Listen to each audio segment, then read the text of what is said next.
स्वागत है आपका वयस्क बाइबल अध्ययन गाइड में। इस सप्ताह हम पाठ 2 पढ़ेंगे, अप्रैल 5 से 11 के लिए। शीर्षक है उत्पत्ति की बुनियाद।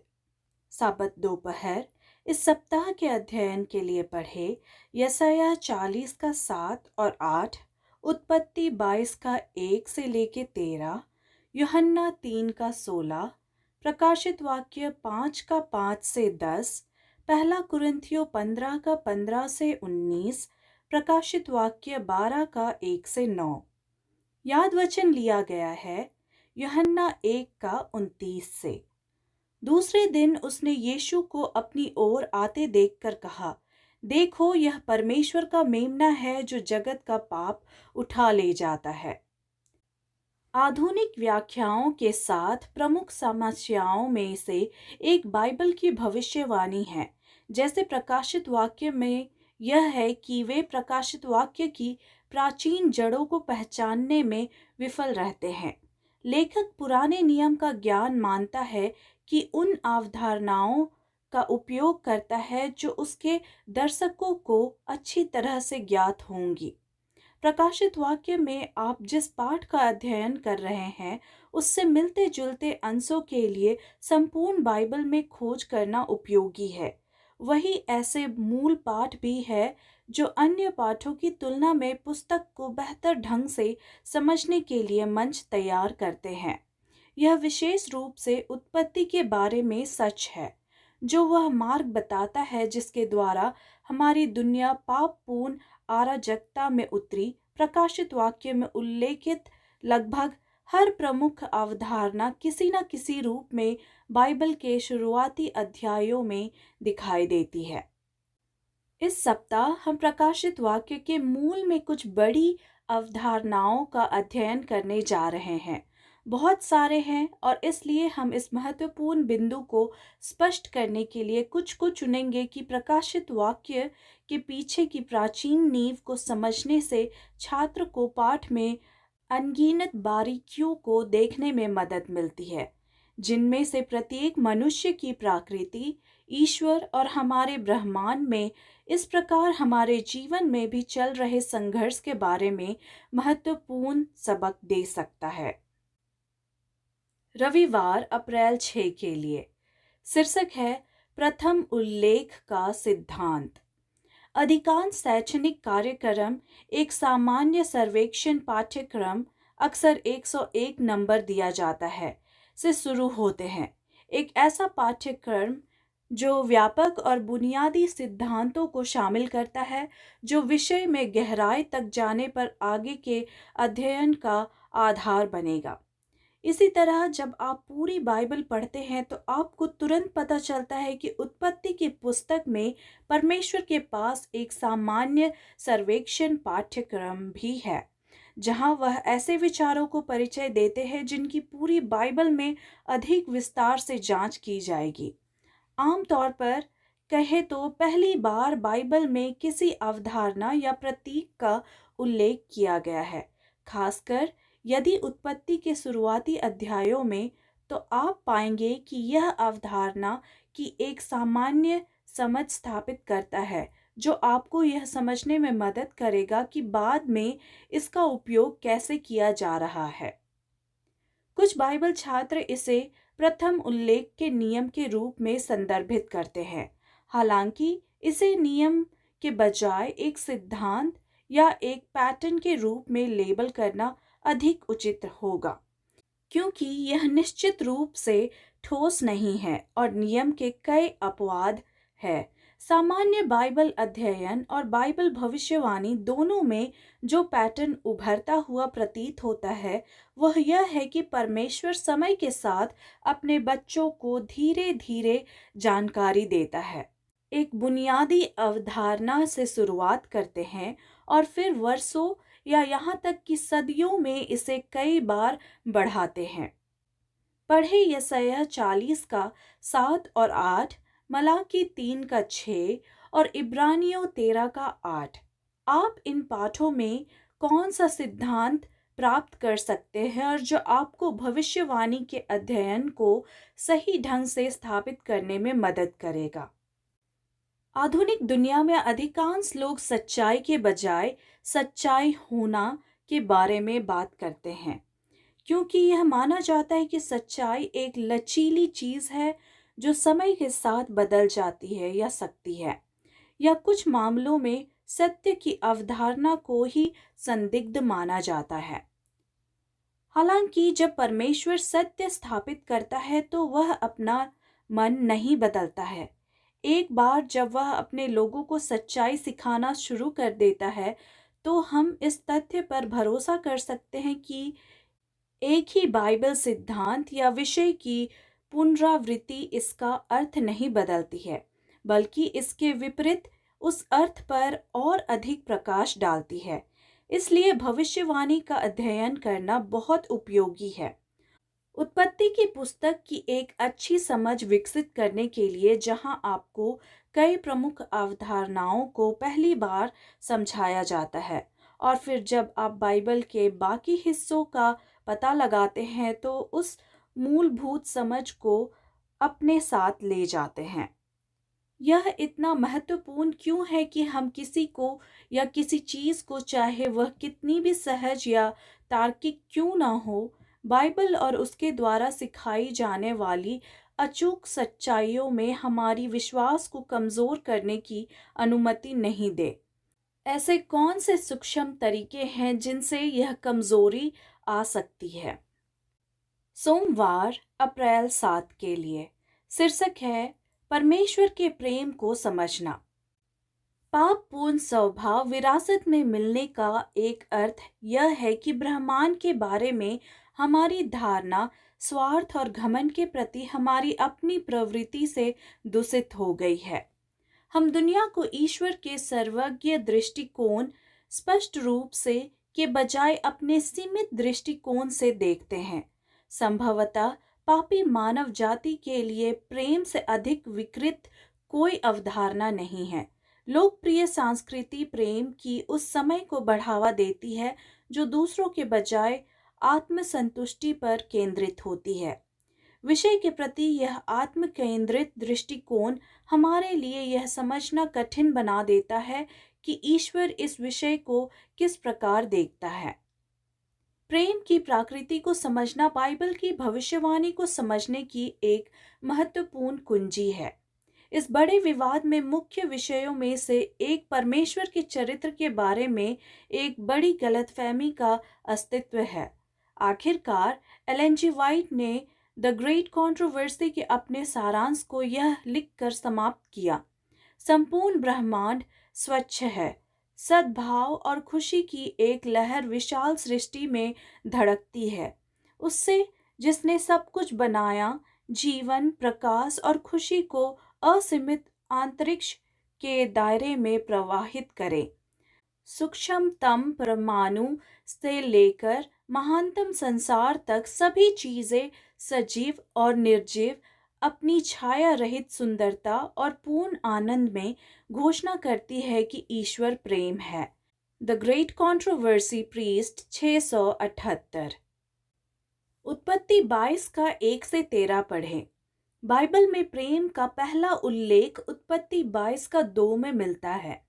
यह कहानी हमें ईश्वर के प्रेम की प्रकृति के बारे में क्या सिखाती है?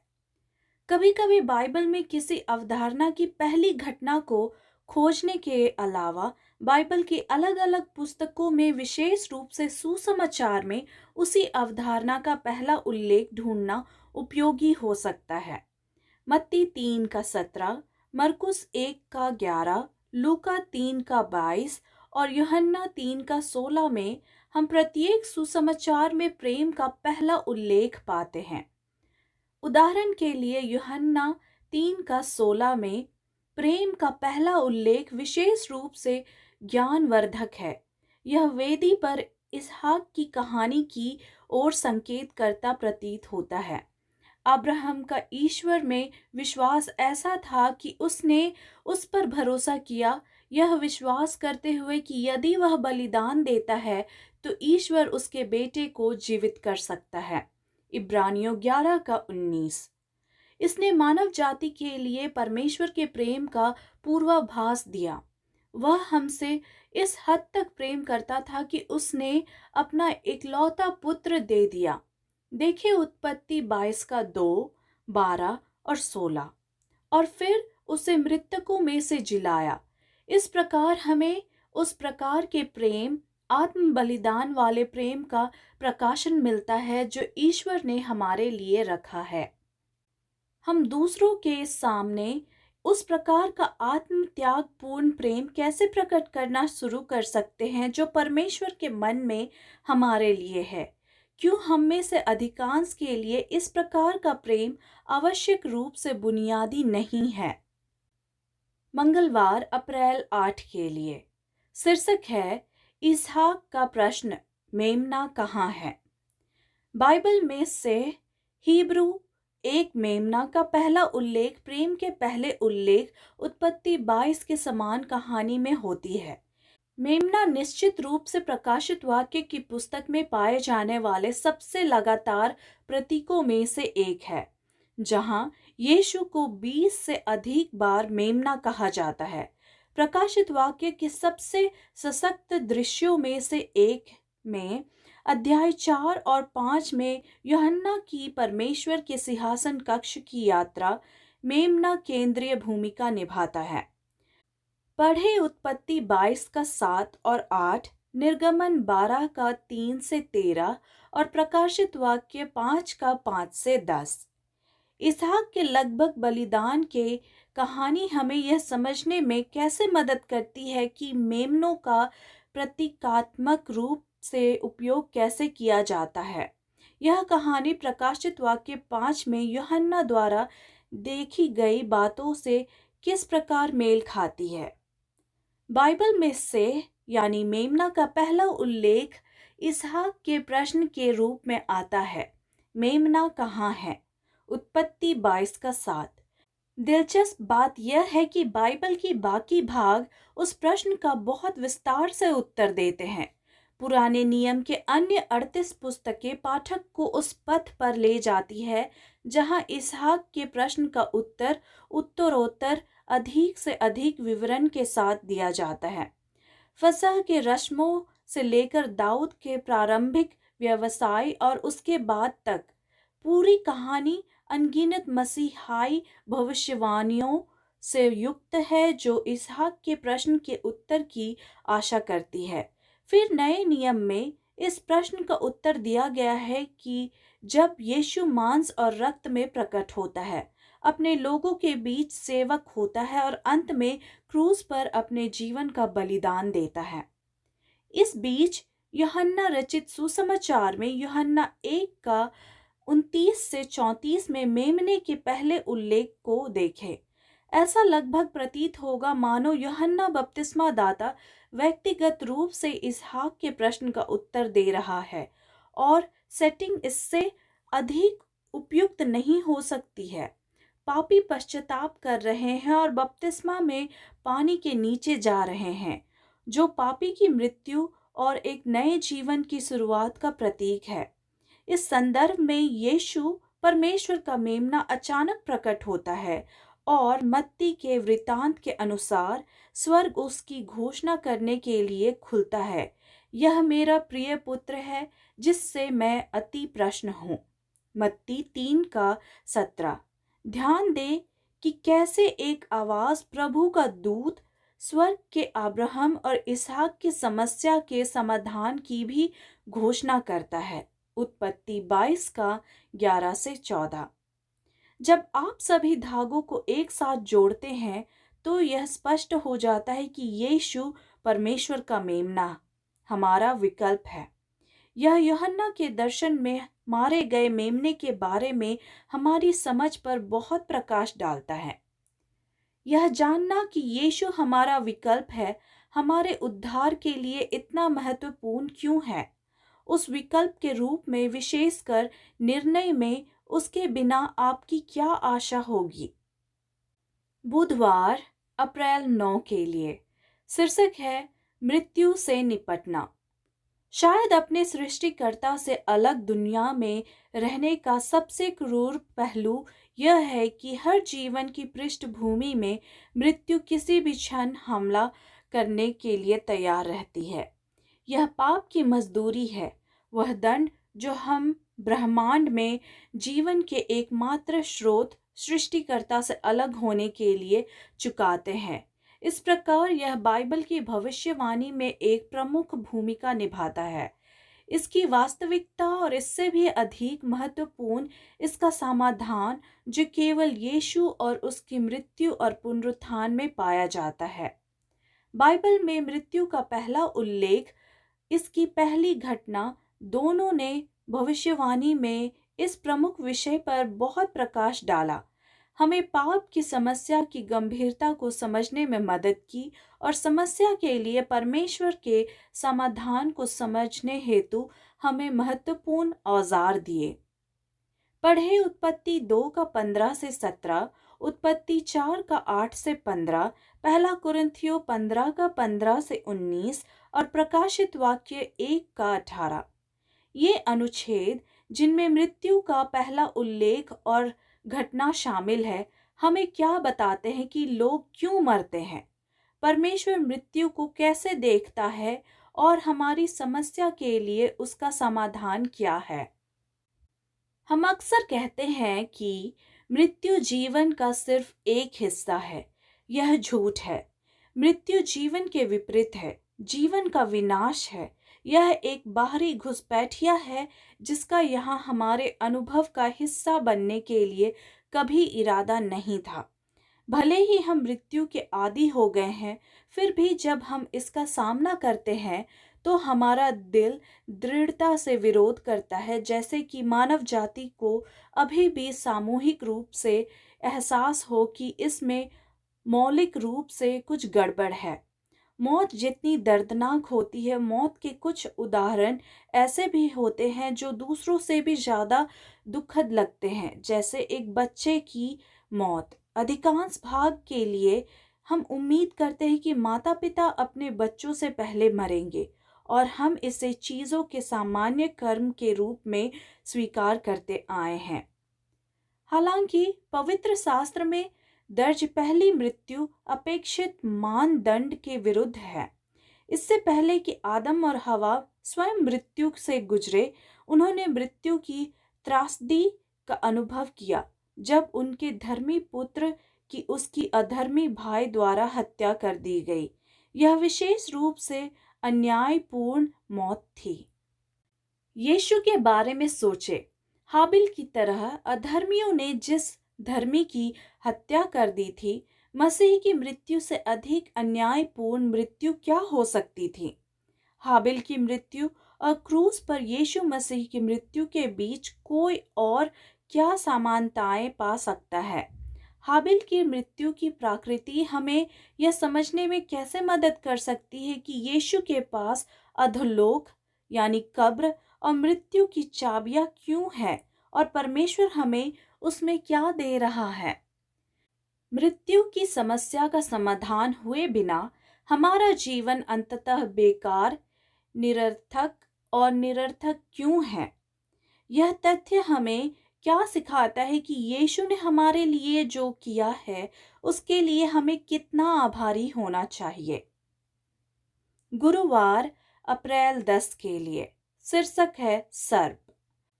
प्रकाशित वाक्य की पुस्तक में उपासना का मुद्दा एक प्रमुख विषय है।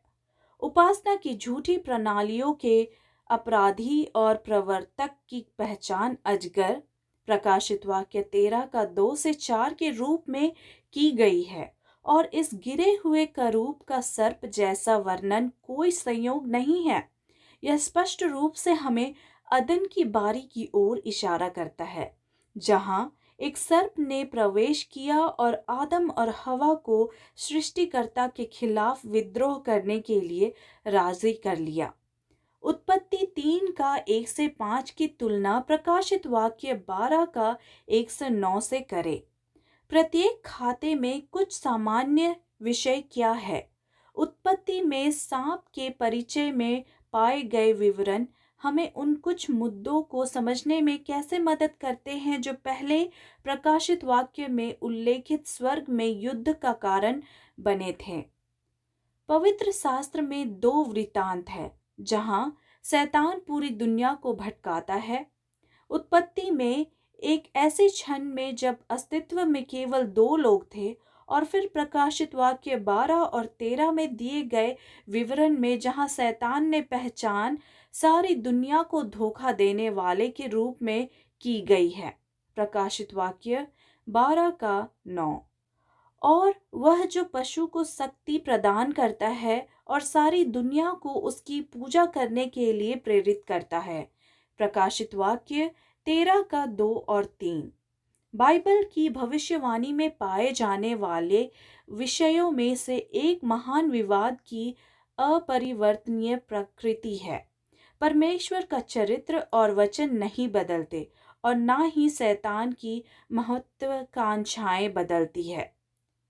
सौभाग्य से, क्योंकि बड़े विवाद की प्रकृति नहीं बदलती है, और क्योंकि हमारे पास भविष्य सूचक पवित्र वचनों में स्पष्ट संदर्भ बिंदु है, ईसाई रुझानों को समझने में सक्षम है और यह पहचानना शुरू कर देते हैं कि आध्यात्मिक नुकसान कहाँ हो सकते हैं। परमेश्वर हमेशा वहीं रहेगा जहाँ वह है, और शैतान के बारे में भी यही सच है।